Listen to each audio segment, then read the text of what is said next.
Hello everyone, my name is Zenitsu, and I'm back with another episode of Spoiler Sundays. So this is the time of the week where I take a look at all of the Japanese spoilers that we got, and, well, talk about them.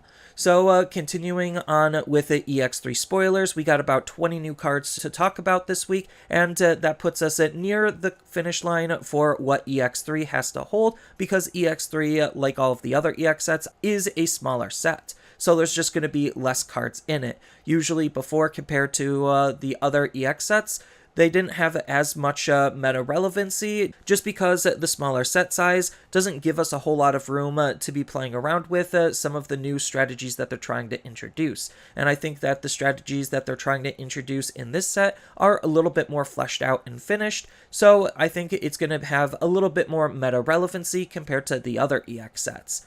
But in terms of the cards that we got, first off, we have a new version of Vorvomon. So Vorvomon is still going to be a red level 5 Digimon. Stats aren't anything to write home about, but he does have a pretty decent inheritable ability where, when attacking once per turn, if this Digimon has a trait that contains the kanji of dragon, then we get to draw one card. So it's just another pretty decent draw tool for red to utilize, mainly on its higher levels.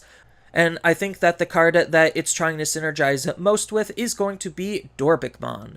So we have a brand new version of Dorbikman, and this card has so much potential. So he is a red level 6 Digimon. Stats aren't anything to write home about. 40 Evo, 12,000 DP. So your average slightly stronger level 6.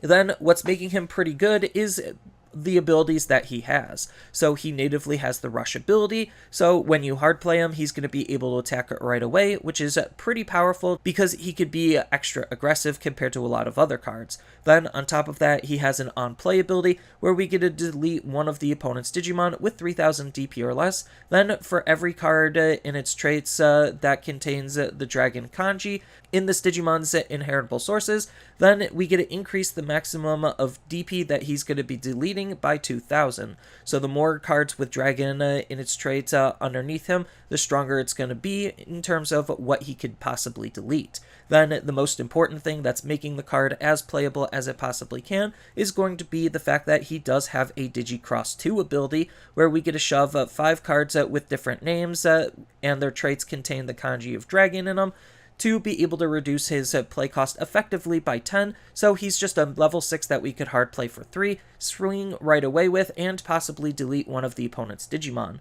So he's just a very powerful card with a lot of potential for something strong to be coming from him.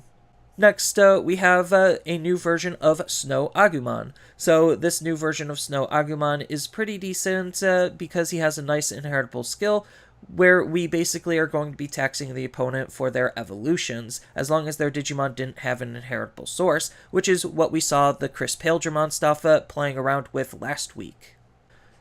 Next, we have a new version of Majiramon. So Majiramon is going to be making the color shift to yellow. That's not a surprise, considering Zulongmon has also been playing around with blue and yellow, but what this card is doing is it seems like he's going to be having some interactions with sovereigns. So he has the nice on-play ability where your opponent's Digimon gains security attack -2 until the end of the opponent's turn. So it's just trying to debuff the opponent, so that way we could try to survive the following turn. Then if we also have a Digimon with 4 sovereigns in its traits in play, then we get to gain 2 memory, effectively making him a level 5 that costs 5. So I don't exactly know how good this card is going to be, but it seems like it's an interesting piece if you want to try to build around with a 4 sovereign deck. Next up, we have a new white tamer in the form of Hina. So Hina comes from Duel Links, which was one of the mobile apps, so we got a little bit more representation in terms of games getting support in card form. And this card is playing around with the Vorvomon line and the Jazzamon line. So it's going to be pretty interesting to see what comes out of those two lines, but she's just a pretty decent white tamer, just interacting with a whole bunch of dragon-based decks, just because at the start of your turn, if your opponent has a Digimon in play, then you get to gain 1 memory. So that's just trying to take advantage of the opponent having something for you gaining extra resources, but you don't necessarily care about that. What you're actually running her in the deck for that she's going to be going in is her secondary ability, where during your turn, when one of your Digimon digivolves into a Digimon with Rock Dragon, Earth Dragon, Machine Dragon, or Sky Dragon in its traits, then we get to suspend this tamer to basically turn its on-play ability into a when digivolving ability. So that difference in the abilities could actually matter in terms of trying to counter specific cards. Looking at you, Venusmon. But I digress, and that's just allowing us to utilize various different cards in new and exciting ways, all thanks to this tamer. And one of the cards that she wants to be playing around with is going to be Metallic Dramon. So Metallic Dramon is a Sky Dragon for her to take advantage of. It's a black level 6 that could evo for 4 on top of a black or red level 5, and it has 12,000 DP. So it's just a pretty decent Digimon, and it seems like this is the primary line, or one of the primary lines, that she wants to be interacting with, because it's a level 6 with an on-play ability where you get to de-digivolve 1 on all of your opponent's Digimon, then delete one of the opponent's Digimon with a play cost of 5 or less, or if no Digimon was deleted by this card effect, all of the opponent's unsuspended Digimon can't digivolve until the end of the opponent's next turn. So that's just huge to take in, just because de-digivolve 1 on all of the opponent's Digimon, okay, that can be pretty annoying. Then deleting an opponent's Digimon potentially is always pretty good, giving the card flexibility, and if it doesn't delete anything, turning off the opponent's ability to digivolve is absolutely huge. That could give you so much tempo and make your plays so much more powerful and impactful, because it's essentially turning off the opponent's ability to be able to utilize their cards as effectively as they could. But it is a pretty interesting ability to be playing around with it nonetheless, especially in combination with Hina to basically turn this on-play ability into a when digivolving ability. Then it has a secondary ability where during your opponent's turn, while you have a tamer in play, namely the Hina, this Digimon gains blocker and reboot, so it's just acting as a really good defensive card to try to shut off some of the opponent's plays and to present them with a ginormous wall that now they're going to have to overcome. Next up, we got a new option in the form of Laser Cannon. So Laser Cannon is a 5-costed black option with the main ability to de-digivolve 1 on one of the opponent's Digimon, then we get to delete one of the opponent's Digimon with a play cost of 5 or less, and its security ability activates its main to try to act as a decent security threat. So I think this is a pretty okay card. It's not anything super amazing, but it's not anything too bad either. It'll just be another removal option for black to use generically, which compared to a lot of the other colors, they don't have a whole lot of, and de-digivolve is very, very annoying at least, and can ruin some combo plays if the opponent is trying to be too aggressive in security and this trips, making this just another decent generic black option card for them to think about using. Next up, we have a new version of Vorvomon. So we are going to be getting the Vorvomon line just because Hina plays with Vorvomon and Jazzymon, and we already got Metallic Dramon. So what Vorvomon is doing is it's being that rookie to interact with Hina, where during your turn, once per turn, when you play a Hina, you get to delete one of the opponent's Digimon with 3000 DP or less, rewarding you for trying to get your tamer out, which adds extra value to playing your tamer. Then, on top of that, it has a nice inheritable ability of when attacking. If this Digimon has an on-play effect, then we get to delete one of the opponent's Digimon with 3000 DP or less for some continual removal, for this being a red level 3 Digimon that could digivolve off of red or black level 2 eggs. So, based on Metallic Dramon and Vorvomon, I could safely say that the deck, it seems like it's going to try to be a red-black deck. And we do have other cards in these evolution lines to be playing around with and to cap off on. But continuing on with the Hina-themed deck, we also got a new version of Jazzymon. So Jazzymon is going to be basically the counterpart to Vorvomon, where it could digivolve for 0 on top of red or black eggs, just to make our cards more usable, and on top of that is a black level 3 Digimon that rewards us for playing our Hina, where during your turn, once per turn, when you play Hina, then you get to gain 1 memory, effectively making Hina cost 2 instead of 3. Then he has the nice inheritable ability where during both players' turns, if this Digimon has an on-play effect, then it gains plus 1000 DP, which is going to be able to make our Digimon even stronger than what the opponent might be anticipating, to be able to be extra aggressive or defensive with. Which we saw with Metallic Dramon, having that extra 1000 DP could make him 13k as a blocker and rebooter, which is pretty strong. Next up, we have a new version of Wormmon. So it seems like the counterpart to Vmon is going to be Wormmon in terms of forming that new DNA deck. So what this card is doing is it's a purple level 3 Digimon that could Digivolve for 2 off of purple or red eggs. So the literal counterpart to Vmon in terms of the opposite color that it's playing around with. Then, on top of that, it has an on-play ability, where we get a look at the top 3 cards of our deck, and then add a card with purple or red with free in its traits, and 1 card with Imperialdramon in its name from among them into our hand, and then trash 1 card that meets those requirements, and the rest go to the bottom. So it's just helping set up our hand and our trash for what the deck is trying to do, which is basically set up a power play where you're going to have 2 rookies on the field, and basically be able to utilize your when Digivolving abilities to be able to end off on an Imperialdramon in a single turn, allowing you to turbo your evolutions. So that just makes this card a really valuable card for that deck to set everything up or help set everything up. Then, on top of that, it has a nice inheritable ability where during all turns, while you control a red Digimon, then this Digimon gains retaliation to make it even more annoying for the opponent to want to attack into your Digimon, or if we need to try to attack into the opponent's Digimon to act as some removal, then we have that option available to us as well.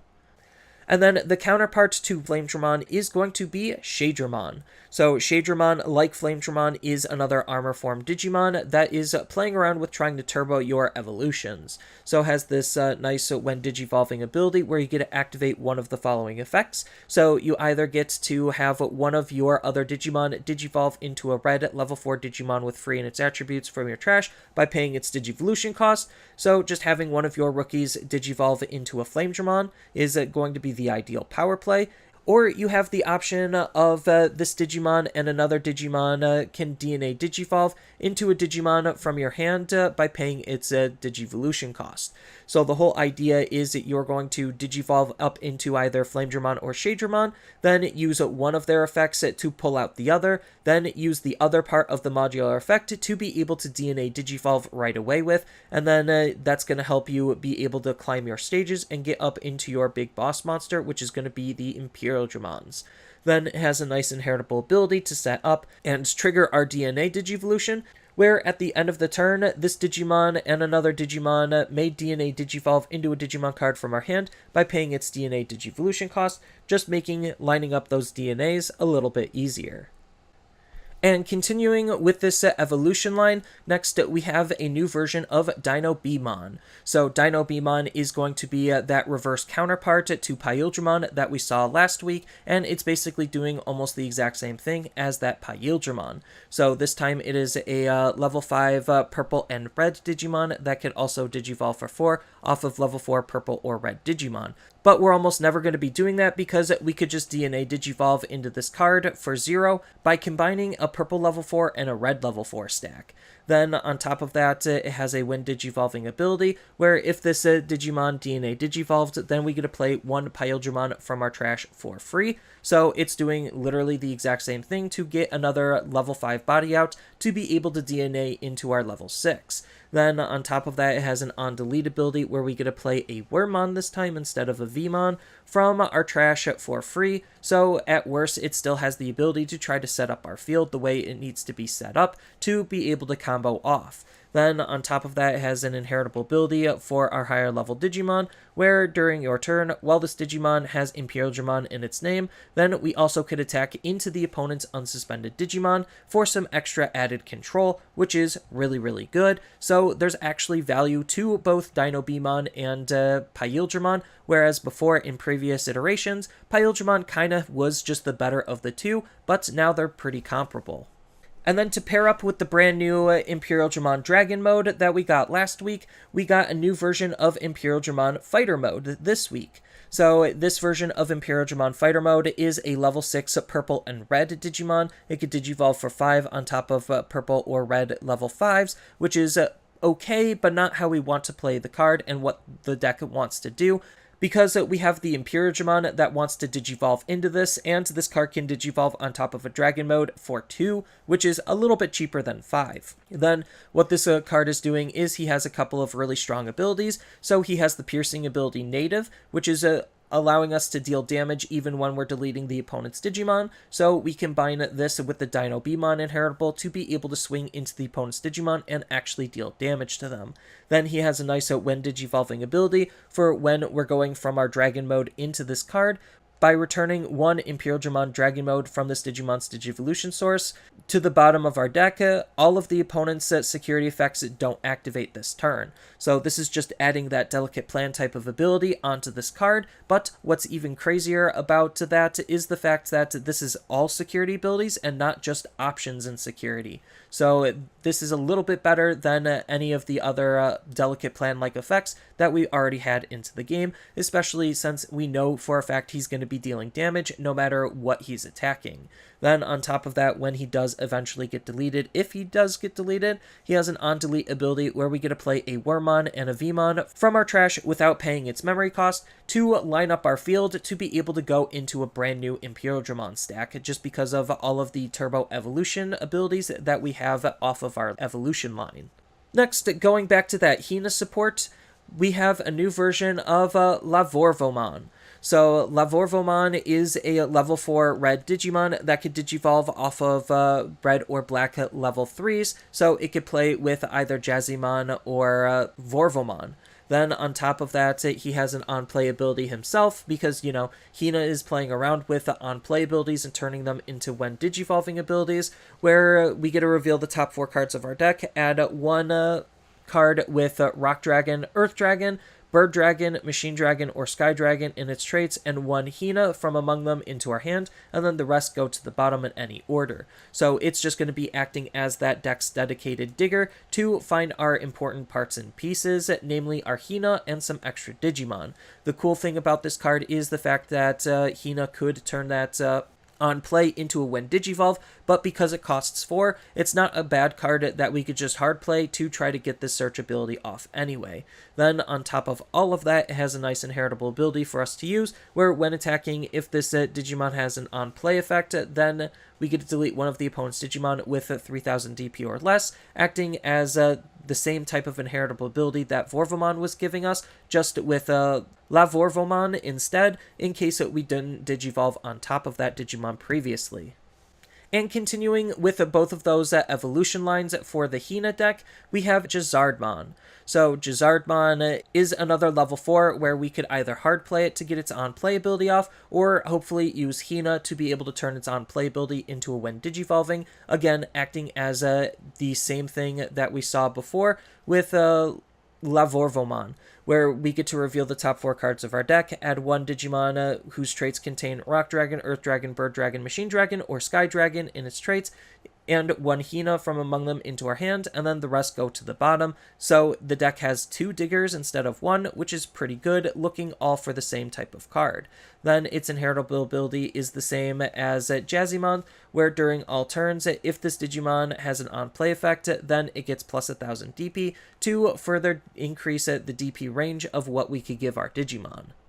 Next up, we have a brand new version of Gatomon. So this brand new version of Gatomon is going to be playing around with angels and 4 great dragons. So she's still going to be your yellow level 4 Digimon. She hard plays for 4, evos for 2, and has 4000 DP, so nothing too special there. But because she does cost a little bit less than your average level 4, we're not afraid to hard play her, just because she actually does have a pretty decent on-play ability, acting as the deck's dedicated searcher, or one of the deck's dedicated searchers, where we get to reveal the top 4 cards of our deck, add one yellow card with Angel in one of its traits, and one card with 4 Great Dragons in its traits from among them into our hand, and then the rest go to the bottom. So this is just helping look for Angels and 4 Great Dragons, which in a 4 Great Dragons deck is a pretty good card to want to try to find. Then on top of that, it has a nice inheritable ability for us to use, where during your turn, once per turn, when your Digimon with 4 Great Dragons in its traits is played, you know, off of our option that's going to be playing them, then that Digimon gains Rush for the turn, so that way we could actually swing with the card when we play it.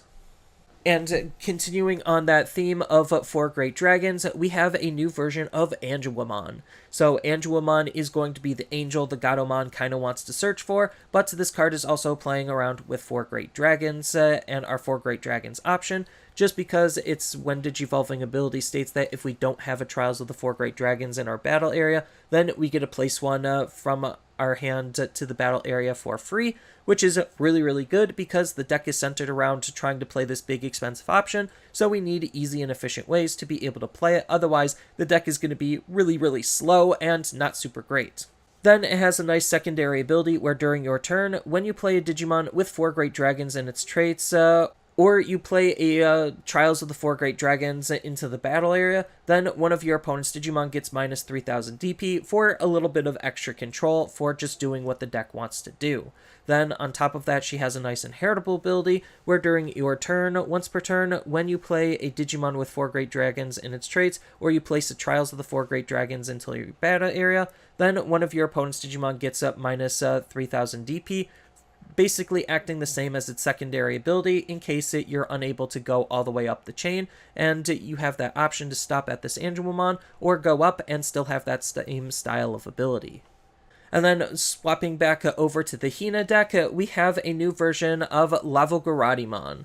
So this new version of Lavorvomon is going to be a level 5 red Digimon, and it has the on-play ability where we get to delete one of the opponent's Digimon with 5000 DP or less. Then we get to play one Hina from our hand for free, which is always good because the deck is centered around wanting to get our Hinas out as effectively as we possibly can, and sometimes Tamers are a little bit harder to play just because we need to take essentially a turn or half of a turn to be able to set them up. But once they're set up, then we could accrue lots of value and additional value, especially having multiple Hinas on the field.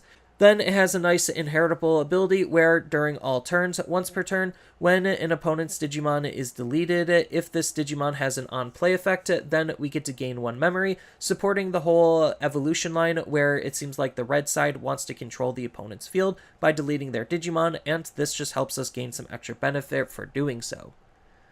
And then the counterpart to the new version of Lavorvomon is going to be Jezarichmon. So Jezarichmon is going to be the counterpart, where it has a similar style of ability, where on play, we get to de-digivolve 1 on one of the opponent's Digimon, then we get to play 1 Hina from our hand for free. So again, just still trying to set things up, and if we need to, at worst, we could still just hard play this card to be able to get its on-play ability off, and again, Hina is trying to turn that on-play ability into when digivolving abilities. Then its inheritable ability is really good for the overall aggression of the deck, because during your turn, if this Digimon has an on-play effect, then it gains security tech +1, so it doesn't necessarily matter which level 6 that we're going to be using, because it seems like the deck can fluently swap between the two to make some very powerful and interesting stats. It's just going to help with the overall aggression of that level 6. And then the counterpart to Metallic Dramon is going to be a brand new version of Volkdramon. So we could still theoretically use the old Volkdramon, he's just going to be a little bit harder to use in that style of deck versus this brand new version of Volkdramon, but they both could be considered just because they're playing around with some very similar ideas. So this brand new version of Volkdramon does also have an on-play ability where we get to delete all of the opponent's Digimon with the lowest DP, which that's really powerful removal because if they have lots of Digimon, it can help pick off the weakest ones, or if they only have 1 Digimon, then it's going to straight up delete the Digimon outright. But if no Digimon was deleted by this effect, so they don't have a Digimon in play, then the opponent can't play Digimon with a DP of 5000 or less until the end of your opponent's turn, basically preventing them from playing their level 3s or level 4s to be able to set stuff up, whether it's by card effect or hard playing it from their hand. It's just, again, another ability that's trying to stop and limit some of the opponent's actions if we're unable to trigger its primary effect for when we utilize this card. And then it has a nice when attacking ability that's actually really, really powerful, where if we have a Tamer in play, aka our Hina, then we get to trash the top card of the opponent's security stack. So trashing the top card is usually better than attacking into it, just because the difference is we don't check what that top card is. So we could use this card to easily deal 2 damage, one from the when attacking ability to trash it. The ability off of that card won't check because it was trashed, and then the security hit will actually go through after that card was trashed. And then like it with the Gatomon, if the opponent only has 1 card in their security, then you could use this effect to trash their only card and basically swing for lethal. So this is going to be a very good card to be playing around with that deck, and I think that deck is going to be a pretty strong and interesting deck with a couple of different nice tech and tools that we could think about utilizing to try to round out what it can possibly do, just because there's still a lot of decent on-play abilities that we could try to take advantage of thanks to Hina.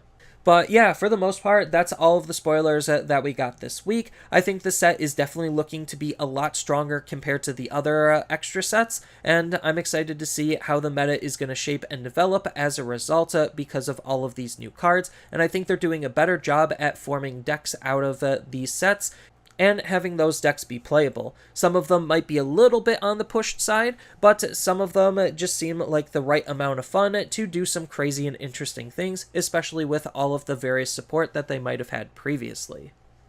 So that's all I really have for this video. As always, feel free to tell me your thoughts down in the comments below, and down in the description below are a couple of different ways you could support me and the channel. So I do have a TCG Player affiliate link, so when you use that link to buy cards off of TCG Player, then some of that money will go to supporting me and the channel. I also do make and sell playmats over on Overcard Gamers on Facebook, so when you buy a playmat with my design, then some of that money will also go to help supporting me and the channel. And on top of all of that, I do have a Twitch account over on twitch.tv/Zenitsu, so giving me a follow and a subscription also helps support me there, and I do play Digimon on top of various other games on that platform as well. So thank you everyone for watching, and as always, don't forget to like, share, and subscribe for more content, and I'll see you in the next video.